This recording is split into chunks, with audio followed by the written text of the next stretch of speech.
Syria's war is a mess. After 4 years, the conflict is divided between 4 different sides on the ground.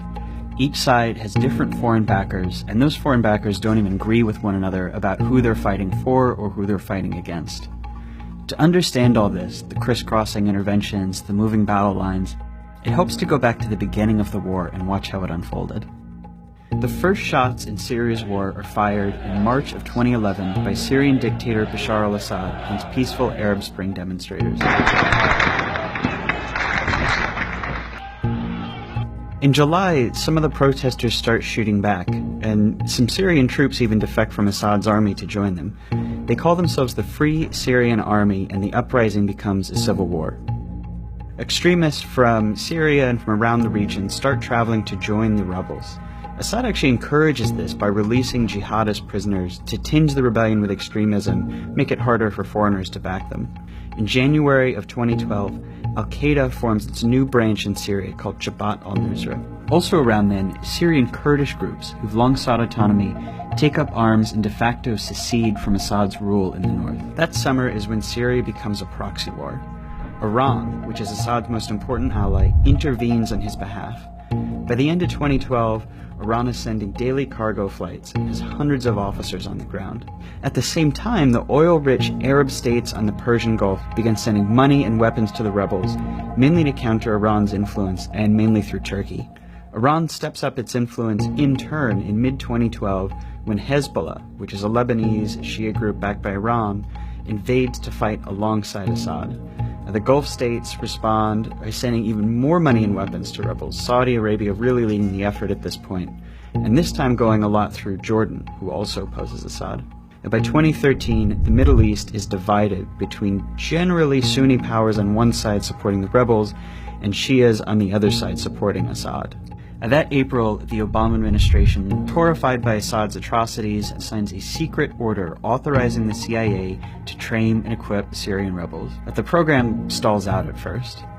At the same time, the U.S. quietly urges the Arab Gulf states to stop funding extremists, but their requests go ignored. In August, Assad uses chemical weapons against civilians in the town of Ghouta. Men, women, children lying in rows, killed by poison gas. It is in the national security interests of the United States to respond to the Assad regime's use of chemical weapons through a targeted military strike.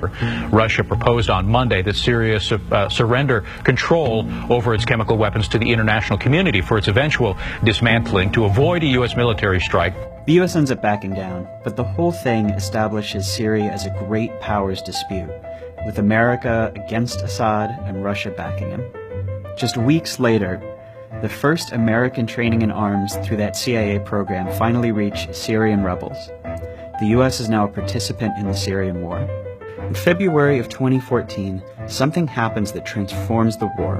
An Al-Qaeda affiliate, mostly based in Iraq, breaks away from the group over internal disagreements over Syria. The new group calls itself the Islamic State of Iraq and Syria, and it becomes Al-Qaeda's enemy. ISIS doesn't fight Assad.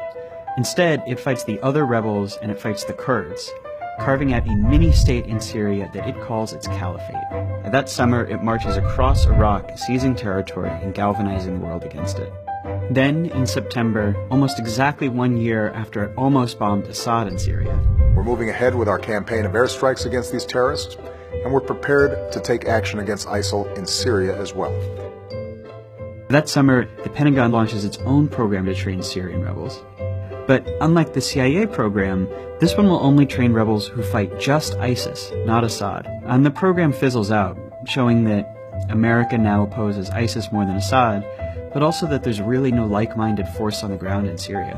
In August, Turkey begins bombing Kurdish groups in Iraq and in Turkey, even as Kurds are fighting ISIS in Syria. Turkey also doesn't bomb ISIS in Syria.